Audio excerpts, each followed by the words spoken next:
So I will say, I want to point something out. So I asked you about this before. Now, this is what I was talking to other Mike about a video game that he does not play, but he knows about.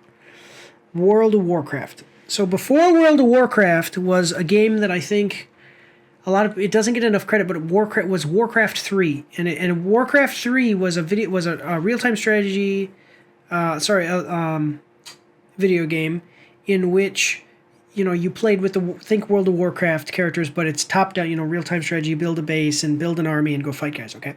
The story of that game, though, directly led to World of Warcraft, and there's a character, it's one of the main characters, and his name is Arthas, and it parallels this character in this movie. Now, I'm not going to spoil this movie, but I would like to give you a rough overview of what Arthas' story is.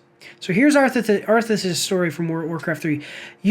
Again, don't spoil anything that's similar, but just at the end of it, I would like you to tell me, give me a thumbs up or a thumbs down if you think that this is exactly the same as this character. So, Arthas' character in Warcraft 3 was a young man who worked as a paladin, which are basically these holy knights, okay?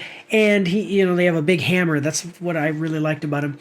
And basically, he fights so hard, the bad guys, that eventually what happens is he goes and he needs a weapon that will help him overcome, a magical weapon that'll help him overcome. So he goes and he finds a sword that is cursed, and it's called Frostmourne, and he finds it frozen in the northern, basically think like Antarctica, like the north.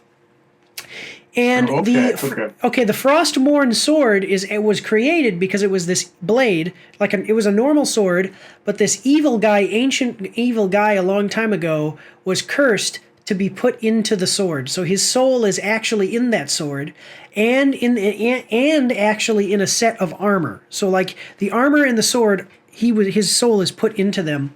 So the armor is frozen up north in the wastes, okay, and then the sword is held in another location. And when Arthas picks up the sword, he becomes almost possessed by that guy. And that suit of armor that's sitting up in the waste is conscious and talks to Arthas and makes him go do things and basically corrupts him and makes him an evil guy. And then what he ends up doing is turning on his own kingdom and killing a bunch of people and becoming the big bad evil guy. And then he goes to where the frozen wasteland and frees the armor and puts it on and becomes the big evil guy from World of Warcraft, which is the Lich King. Now you tell me, do you see parallels between what happens in this movie and that?